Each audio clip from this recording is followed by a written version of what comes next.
Hi everyone and welcome to Games Are Fun, the weekly video game podcast show that talks about video game news, stories, and highlights. My name is Luke and I'm your host, and thank you so much for joining me on another episode of Games Are Fun. In this week's episode, I'm going to be talking about PlayStation's next State of Play presentation. Epic has acquired a new studio. I'm going to give you guys the new games you can play for May 2019 on Xbox Game Pass, Games with Gold, as well as PlayStation Plus. And I'm going to be talking about Jedi The Fallen Order. There has been an announcement from EA that we will see gameplay at EA Play this year. And then before all that, I'm going to be talking about the Kind of Funny meet and greet that I went to in Vancouver this past weekend. I'm going to talk about my experience with that. But before all that, just a reminder that Games Are Fun is a weekly podcast. It airs every Tuesday on all the major podcast platforms, iTunes, Google Play, Spotify, etc. Just search for Games Are Fun on whatever podcast platform you use and it should show up. Each week I talk about video games, I talk about what's going on in the industry, major news stories, and then other times I'm talking about my experiences with games. Which brings me to my next point before we talk about what's happening in this week's episode. If you want to go back and listen to last week's episode, in case you missed it, I had Matt Johnson on the podcast, and we just had a really casual, fun conversation about video games and our experiences with them. We talked about a lot about our history, some of the consoles we played, some of the games we played growing up. Matt and I are kind of different generations and stuff. I'm younger than him. He's a little bit older than me, and so we have overlap in certain areas of where video games are very familiar to us, and then there's differences as well there. So we talk about that. It's a really awesome, just very chill conversation. It's like listening to just two guys talk about video games, which is really cool. And that's kind of the structure I'd like to do going forward with some guests and stuff. Obviously, I'm going to have guests on the show talking about specific topics, major news stories, but it is fun to just kind of have someone on the show and just talk about whatever comes to mind. I'm really looking forward to do more types of those shows with other people as well. So if you haven't heard that episode, make sure you go back and give it a listen. Also, just a reminder that I'm still working on my Days Gone impressions and review episode. It's taken a little longer than expected just because my schedule's been really busy and the game is quite long. So I want to gather that all up. Obviously it would be awesome to have that released, a couple weeks after the game release because, conversation is still happening around the game. But unfortunately, it's just going to take a little bit more time because I'm traveling for work right now, and, that's how it goes. But and then one more thing before we talk about what we're talking about today. I have made it available for you guys to send me donations for the podcast. This podcast is a passion project of mine. I basically started it as a creative outlet last year. I basically wanted... I've always wanted to do a podcast, and I obviously really like video games, and so I put the two together so that I could just kind of express my opinions on what's going on in video games and what I think about certain announcements and that kind of stuff. And then after a couple months, you guys started listening to the show, and it's been steadily growing ever since. And so I appreciate the support you guys have given. We're getting close to a year since I started this podcast, and so it has been awesome to have so many people join in and listen to me each week. It means so much to me, and so this next step is I'm really wanting to bring the podcast to new levels. I mentioned that before, and obviously the goal would be to up the production of this podcast, be able to bring in new people to the show. And one of the ways that can help do that is by having donations come in. So if you go over to my Anchor page for the podcast, there is a section that basically allows you to donate to the show. So yeah, if you go on there, there's a button that says support this podcast. And when you click on it, it gives you kind of some options of what you can, like what price point you want to do. The options are you can have like a monthly contribution of $1, $5, or $10. Of course, I just want to make it very, very clear that this is completely voluntary.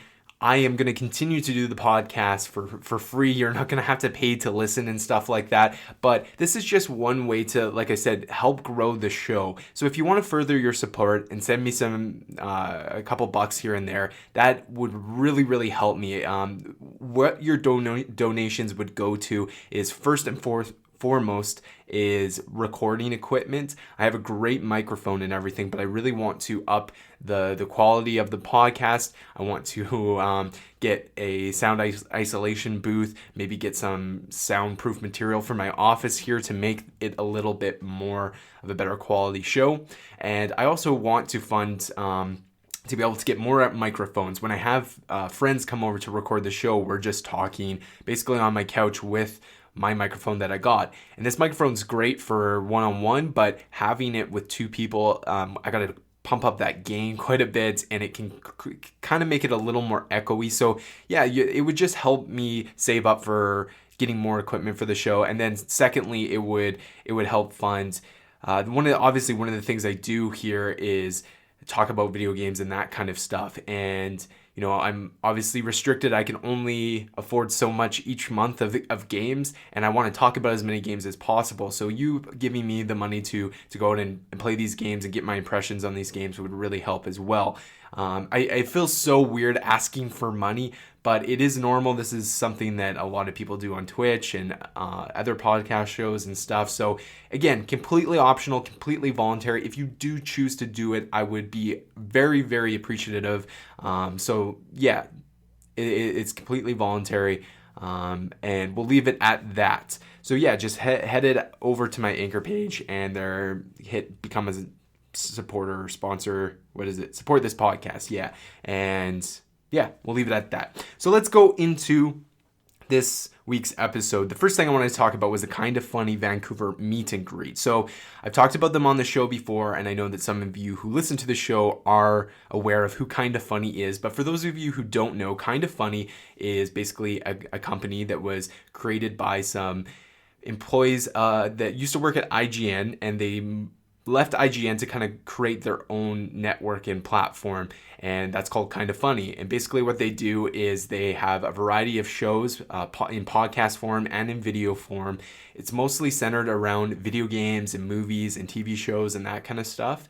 Primarily video games, I would say, is where a majority of the fan base comes from, but more recently they've dipped into doing lots of different other shows that aren't just focused on video games. And so basically at the beginning of the year, they call it Kind of Funny 4.0. It was basically to start off the year. They have all these new shows coming, all these new events and stuff like that. And so they held a fundraiser to help fund these new things that they wanted to do. And one of the things that they wanted to do was do kind of like a world tour and go around to different places in the world and do meet and greets.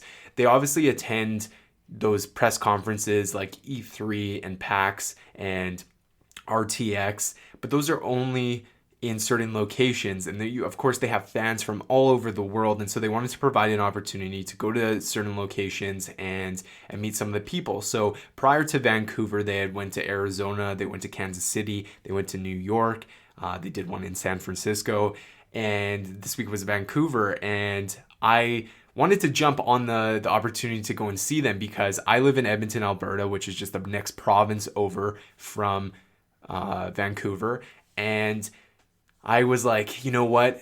It's not going to be my only opportunity in my life to see them, I don't think, but I definitely want to jump on this opportunity to meet them, talk to them.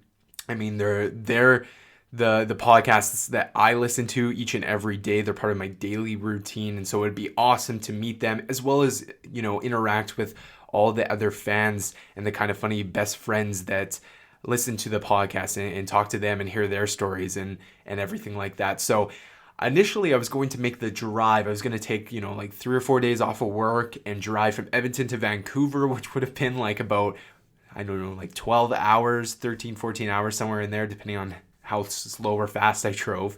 And I was going to make it happen because, like I said, I wanted to meet these guys. They're such a huge part of my life. And it was something I really wanted to take advantage of the opportunity. So around Valentine's Day, my girlfriend Megan actually surprised me with some plane tickets. She got a really good price on some plane tickets to go see them. And so we both flew out there on Saturday morning. We got there at like 9 in the morning. Uh, and the meet and greet was at 2. So we kind of did some things in Vancouver before making our way there. And then it was at this bar, I think it was called like Library Social House or something like that. It was in kind of like near Yaletown. I would say it's like downtown Vancouver. I don't know the exact location, but we went in there and it was probably around 1:45ish, 1:40, and there was a decent amount of people there. The one thing that I was really anticipating is how many people were going to show up for this, because they had talked about the other meet and greets and how they kind of had different sizes and stuff like that. The Kansas City one was pretty big. It was around like 300 people, I think they said. And the New York one was huge, so huge that the bar that they were having it at, they couldn't get everyone through that was in the lines to meet, Greg and Tim and Nick and everything. And so they actually moved it to a park that was nearby, and they had these lines where it was huge. They released a vlog of the kind of funny New York meet and greet, and there was just a ton of people. So going in, I don't know, like, is there going to be a lineup outside of the bar to get in? Like, have they reached max capacity before I got there? And so when I got there, I would say about like half this bar, it was a pretty big bar, was full of people. You see all these other kind of funny best friends with their t-shirts on and stuff like that. It was very cool. And we got in there and yeah, we sat down. Kind of in this, me and my girlfriend sat down at a table, ordered a couple drinks, and then she went to the washroom, and I was just kind of sitting there, and all of a sudden, you kind of hear like people like, oh, there they are, and then they come in, and Greg does his, what's up, everybody, and it was very, very cool at that moment. They had Greg, Tim, Nick, Barrett, and Joey at the meet and greet, as well as, Gia, Tim's wife, or soon-to-be wife, and Jen, Greg's wife. And so, yeah, it was really sweet. It was very chill. I got to talk to Greg, Nick, and Tim. I didn't get an opportunity to talk to Barrett or Joey, but those three were the main guys, obviously, that I wanted to talk to. It was sweet. Greg, within probably of like 5-10 minutes of being there, after interacting with some people, he came to our table. He had some name tags. We got to talk to him for a brief moment. And then later, I got to talk to Nick and Tim as well. It was pretty like manageable. I asked them like, how does this size compare to other meet and greets? And they're like, it's perfect. Like this is the right amount of people. Once it kind of got like an hour and a half in, I would say more people were kind of starting to line up to talk to them, because to begin with, they're kind of just intermingling with different groups of people and stuff. And then as we were getting closer and closer to the end, people obviously wanted to get that opportunity to take a photo with them and to talk to them one-on-one and whatnot. And so, yeah, it was really cool. My favorite part of the entire thing, like it was obviously great to meet these guys and get the opportunity to talk to them and see them in person. The greatest thing was kind of talking to other kind of funny best friends. I talked to one guy, his name is BJ. Shout out to BJ if you ended up finding my podcast. But I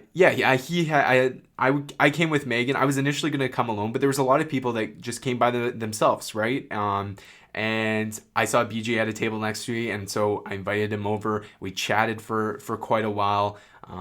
Christian from Toronto I met him in the lineup for Tim, and we had a great conversation and stuff. Like, it was just so cool to talk to these people that, it's funny because I listen to these guys, and like I said, I make them part of my daily routine, and I know so much about them, and it almost kind of feels weird at times, because these are just regular people, making content, doing stuff, and they have impacted so many people's lives. It was so cool to see all these people that they also make them part of their daily routines, and they've been fans for way longer than I've been fans, and it was just really, really cool to see. The group of the community for Kind of Funny is just super supportive, super friendly, super welcoming, and that was my favorite part of it all. So yeah, I really, really enjoyed that.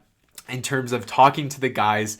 It was kind of funny because I kind of, well, while you're waiting to talk to them, you kind of come up with like what you're gonna say to them, right? They're used to this. They've talked to hundreds and hundreds, thousands of people, and this is your first time kind of talking to them, so you don't know what to say. So I kind of had like, a bit of material that I would kind of break the ice with and stuff like that. But you get really nervous because these people, like, they're not intimidating at all. It's just it's very weird to go from watching these people all the time on YouTube or listening to their voices on podcasts and then seeing them and interacting them and shaking their hands and stuff like that. So it was very cool. I had a great time. It was really fun. I can't wait for the next opportunity I get to see these guys. I highly, highly recommend, if any of you are interested in video games and podcasts, is check out Kind of Funny, because they have some really great content, and I ensure that you will enjoy yourself with it. So I just wanted to start the podcast with that story because obviously it was a very fun moment, but Kind of Funny is also kind of the reason that inspired me to kind of come and do my own podcast. I had listened to lots of video game podcasts prior to doing this, but after seeing Kind of Funny and really being like a part of the community and stuff, and it just inspired me to kind of do my own thing last year. And so I can't thank them enough for doing that. And I hope you guys can check them out and hopefully you enjoy their content. But that was the Vancouver meet and greet. It was lots of fun. It was a great weekend to get away and stuff like that. I obviously did a lot of other things as well. Had some really great, tasty food. We had ramen. It was awesome. It was a great trip. So, let's move on to some of the news stories that I had planned for this week. So the first one that I wanted to talk about was PlayStation's State of Play.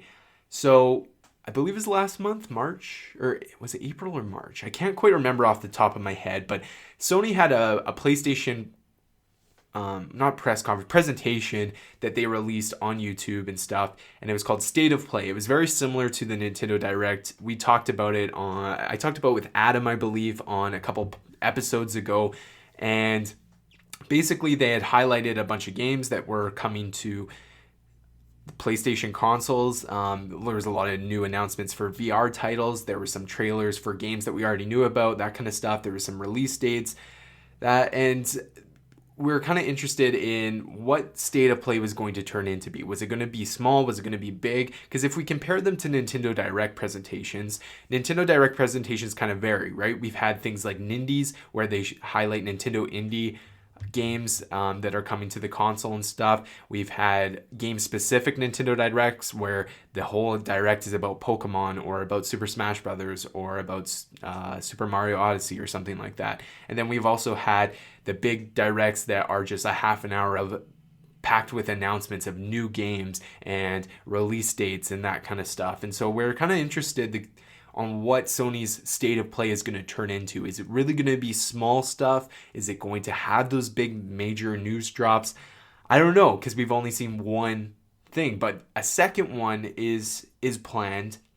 And I'll just read you guys the article over from Polygon.com. Michael McWhirter, I believe is how you pronounce that, has the article. So, Sony is hosting its second episode of State of Play, the Nintendo Direct-like video presentation for PlayStation games, on Thursday, May 9th at 3 p.m. Pacific Time. The next State of Play will offer an extended look at the PlayStation 4 remake of Medieval, as well as the debut of a new title from PlayStation Worldwide Studios.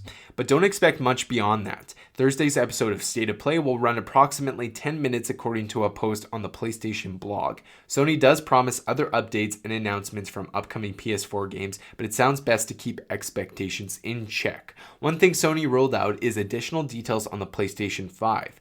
Don't expect any updates relating to our next generation plans this time, Sony said. Sorry. State of Play will stream on Twitch, YouTube, Twitter, and Facebook. Sony broadcast its first episode of State of Play in March. Okay, so it was March. That show ran more than 20 minutes and included our first look at Marvel's Iron Man VR and Five Nights at Freddy's for PlayStation VR. Since the PlayStation folks aren't going to be at E3 this year, it seems likely Sony will continue to roll out State of Play episodes as an alternative to press conferences at major shows. So it's this one is like half the length that the first one was, so it's very interesting to see what we're going to get. They've already, like I said, confirmed a couple things on what's going to happen, but 10 minutes isn't a lot of time. You think the average trailer is roughly a minute to a minute 30, maybe a little less, maybe a little more, depending on the game. And so that doesn't leave a lot of time to make any major things, announcements and stuff. So I think they're going to give us more of heads up on smaller titles, maybe some release dates on games we already know about, maybe some third-party games. I don't expect anything big like Death Stranding news or Ghost of Tsushima or Last of Us and stuff. Like, that's saving for something bigger than the State of Play mini presentations and stuff. So it'll be interesting. I think this is going to, after the second one, maybe after the third State of Play presentation, we can kind of gauge on what these presentations are going to be like, right? It's really hard to say because they could shake it up like 10 episodes down the road, but it will be interesting to see how big these become, right? Some people were a little underwhelmed about the first one. They felt that it had a lot of attention on virtual reality, PlayStation VR, which is totally fair. I mean, there was a lot of it, but you can't have too high of expectations for these kinds of things. They're generally low key to begin with.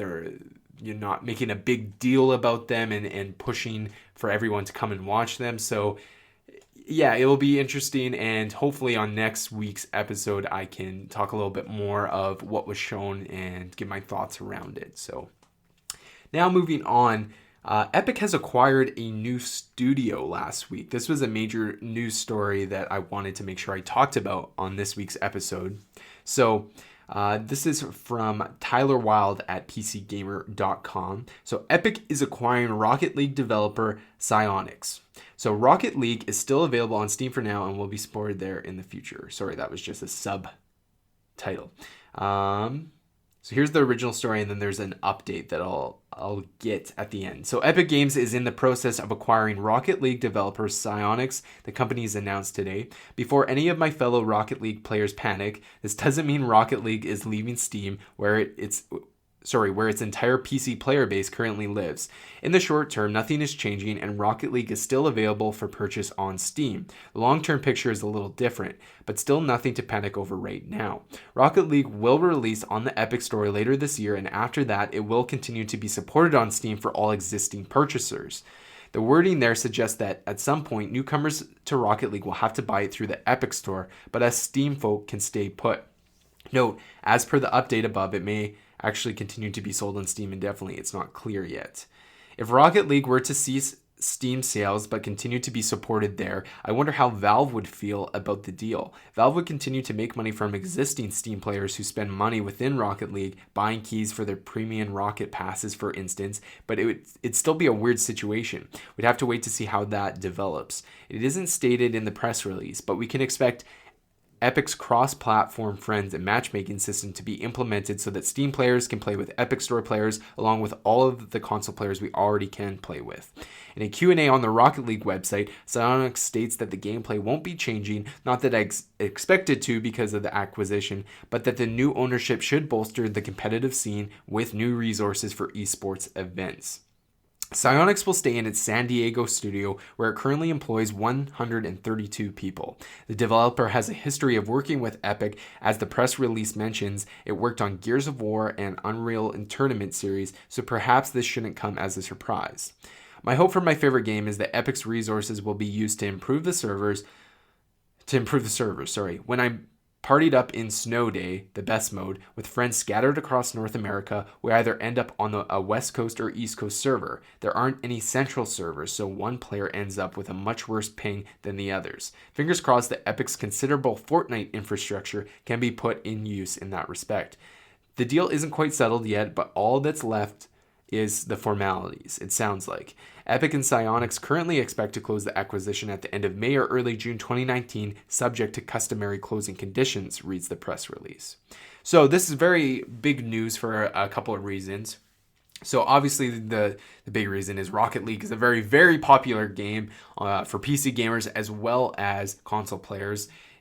For those of you who don't know, which I'm sure majority of you do know because it is such a big game, Rocket League is basically a game where you're playing as like cars and you are playing soccer. I guess that's the best way to explain it. It's very, very popular, very, very fun if you haven't played it.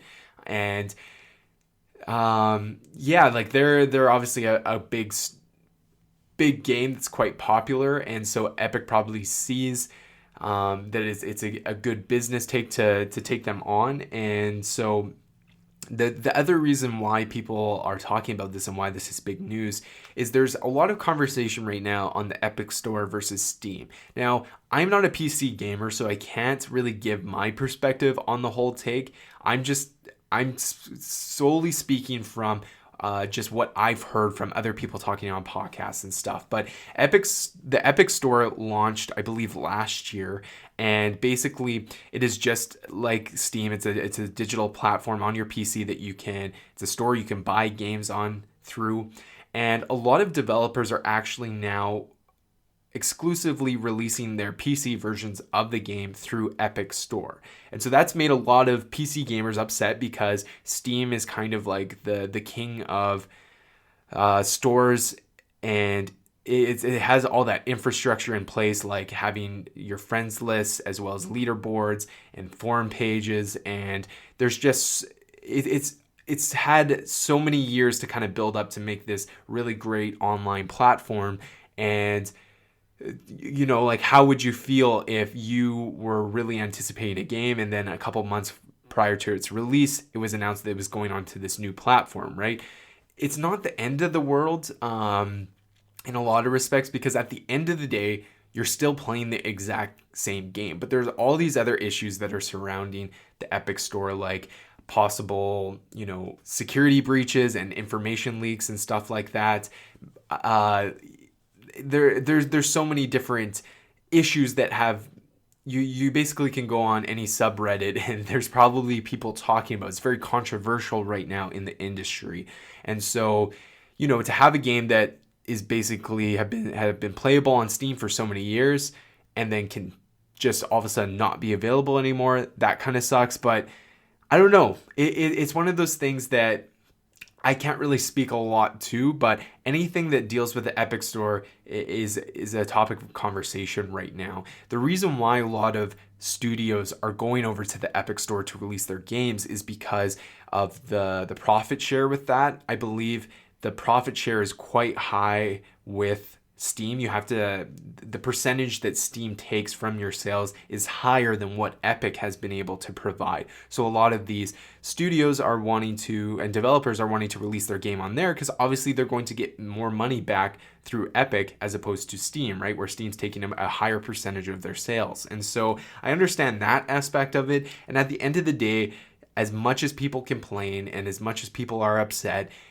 the video game industry is a business and people are there to make money. They're there to create art and these things that we can enjoy, but there's also another side of the industry, and money rules all. It doesn't matter what we're talking about, whether it's movies or video games or whatever. Money is the deciding factor in a lot of things. And so who knows? I don't know what I'm surprised with, and I can't quote the exact percentage numbers, but I'm surprised because Steam has definitely been affected by this. There's definitely been a lot of people that have been fine with moving over to the Epic Store, but it's basically, I'm surprised that Steam has not dropped there to match kind of what Epic's doing in terms of sales for the developers, but it's weird. I know that the story is about Rocket League and Epic acquiring it, but it's a much bigger conversation right now. And so I'm interested to see how this will impact the Rocket League community and everything. I don't think it will impact it that much. If anything, there's going to be more money to put into the game. I don't know if that means that they're going to be able to bring more content and new modes and stuff. Rocket League is a games with service. It's a game that is continually updated with new features and new modes and new customization options pretty regularly. And so I don't know if they're going to continue that, or maybe they can help fund Psyonix to develop other things outside of Rocket League. But whenever a studio is acquired like that by a very, very, very big company like Epic, like that's pretty awesome. So yeah, cool story. We'll see what happens. Maybe updates will come later in the year when the game is no longer available on Steam. Okay, moving on to the next story. We're talking about Jedi Fallen Order. So this was something I don't know if I really talked about on the podcast, but Respawn a while back showed off Jedi Fallen Order. That's the new Star Wars game from EA. It's developed by Respawn, obviously the same developers behind Apex Legends and Titanfall series, and it is a single player Star Wars game. And we got a big look at it at the Star Wars celebration last month, and I don't believe I talked about it on the show. I think I was planning on it, and you know how a couple weeks ago the podcast was kind of delayed and stuff like that on its release, and so I don't know if I actually talked about it or not. But anyways, Games Radar, Heather Wald has this story. Respawn confirmed Star Wars Jedi Fallen Order gameplay will be shown at EA Play. For Star Wars Day, everyone was waiting for some news about Respawn's highly anticipated Star Wars Jedi Fallen Order, and thankfully, the studio gave a little tasty morsel of news for us salivate over until June. Respawn has confirmed we'll finally be getting a glimpse of the gameplay for the long-awaited Star Wars action-adventure at EA Play and E3 next month. The studio took to Twitter yesterday to confirm the news with a promise of more details to come soon.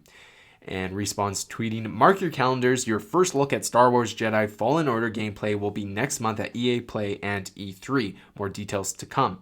After the news that the Fallen Order will be releasing November 15th, 2019, we were already anticipating the possibility of seeing some gameplay at EA's event, but it's great to get some confirmation. So far, all we've seen from Fallen Order is a cinematic trailer which introduced us to the new protagonists and gave us a little teaser of the storyline.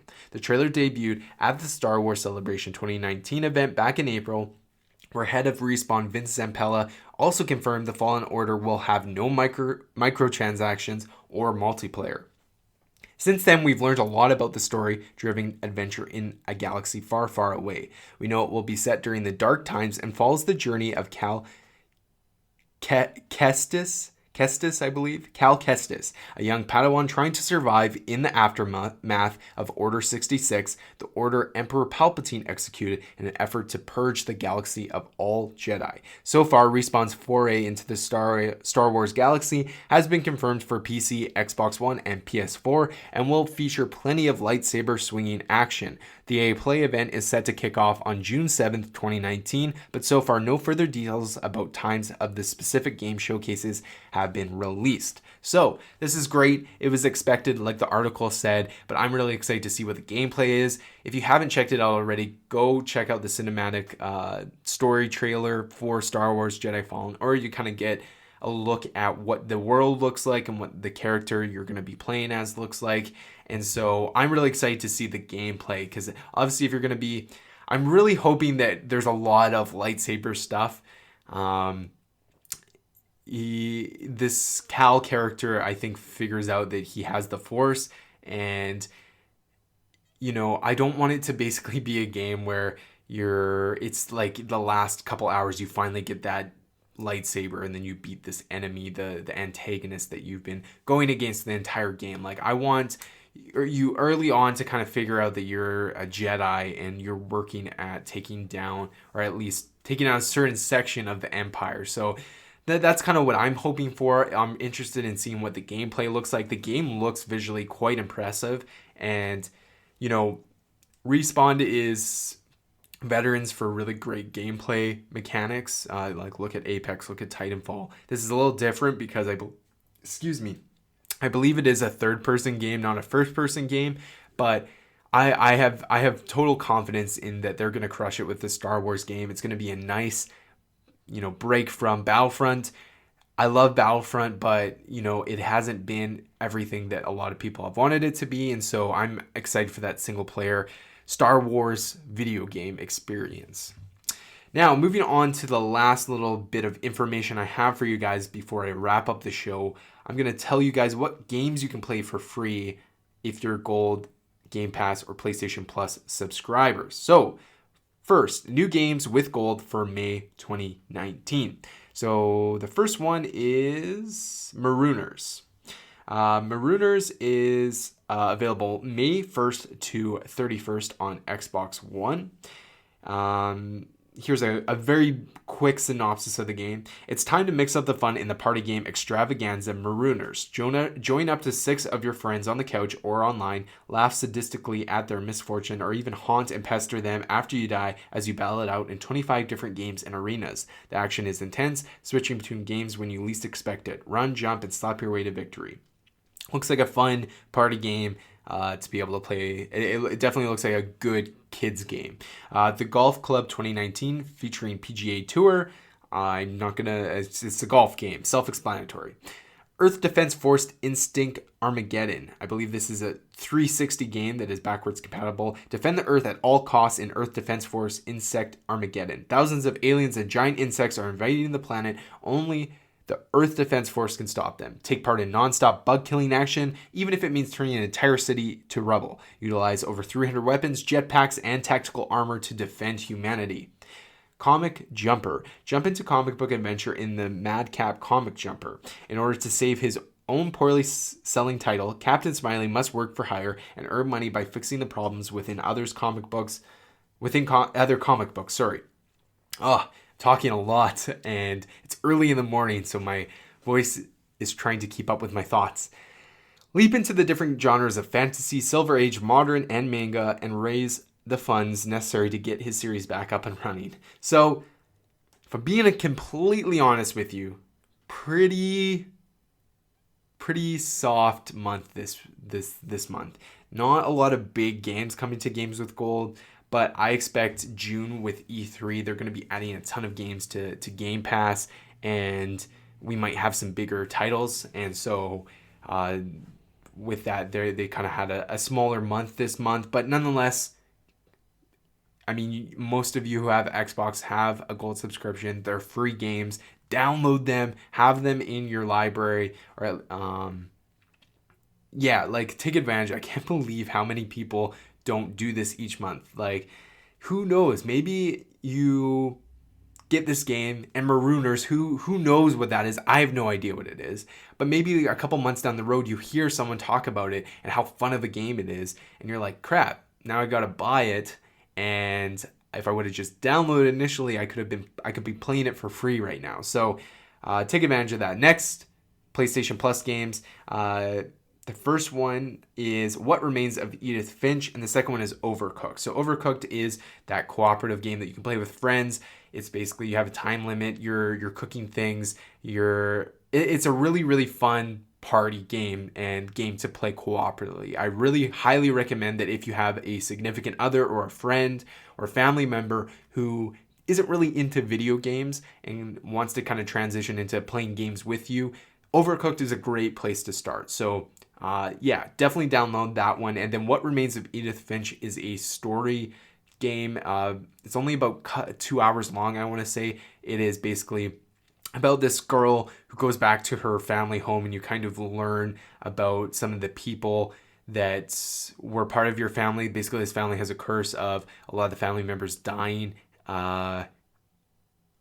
pretty much unexpectedly and in weird ways, and so you're kind of going back to the house and you're living through these experiences and stuff like that. Highly recommended. I beat it last month, I want to say, when it came to Xbox Game Pass, and so please play What Remains of Edith Finch if you have PlayStation Plus. It's only like 2 hours. You're getting a really strong narrative and story experience with that game, so play it.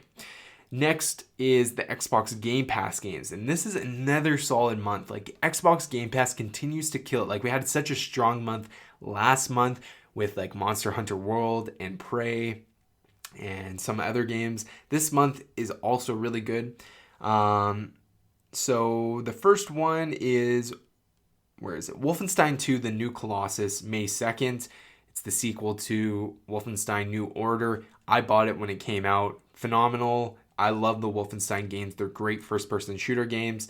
And who doesn't love killing Nazis? So Wolfenstein New Colossus May 2nd. Wargroove is May 2nd. When war breaks out in the kingdom of Cherrystone, the young queen Mercia must flee her home. Persuaded by her foes, the only way to save her kingdom is to travel to new lands in search of allies. But who will she meet along the way, and what sinister challenges will she face? So Wargroove is actually a game that came out fairly recently, so that's why it's such a surprise. I listened to a lot of podcasts over at IGN, and there was multiple people that talked about how awesome Wargroove is, so I'm definitely going to be checking out that myself. Descenders 1.0, May 7th.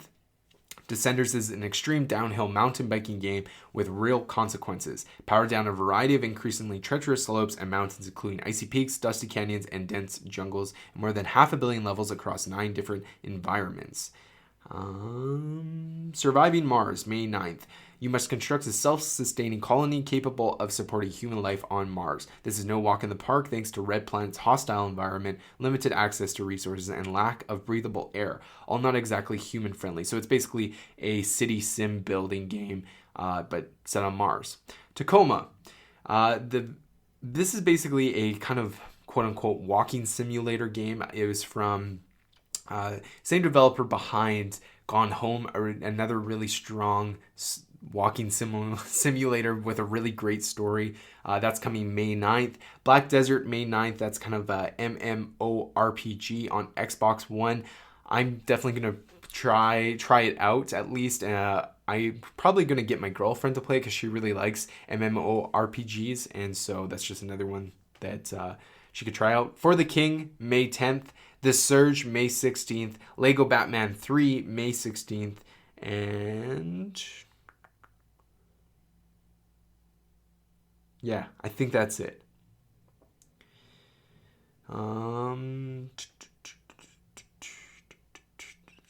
Yeah, so like that's a significant amount of games coming to the platform, and some really strong ones. Like obviously you got AAA titles like Wolfenstein.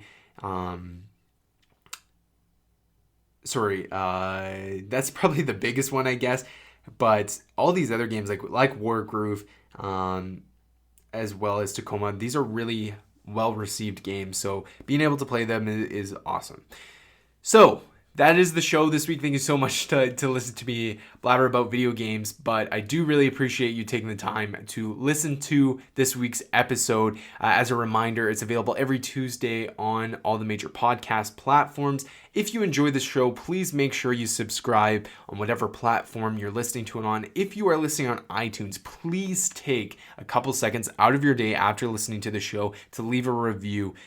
Leave whatever review you see matches the show and your experience with it. But if you could leave a review, that is greatly appreciated. And then just as a reminder, if you feel like throwing a couple bucks my way, head over to my Anchor page. You can support the show by giving me, $1, $5, $10 a month, and that would highly help me. That would greatly help me. I love my my describing words. It would really help me with the show, but of course it is voluntary. You guys listening to the show each and every week is good enough for me. So thank you. We'll talk to you guys next week. Hopefully we'll talk about State of Play and what they showed off there, as well as I'm sure we're getting closer and closer to E3, so we're going to be hearing more and more leaks coming up and stuff like that. So I'm excited for the next couple months for this show. This is the best time to be a gamer. So anyways, we will talk to you guys next Tuesday, and enjoy the rest of your week. Talk to you later.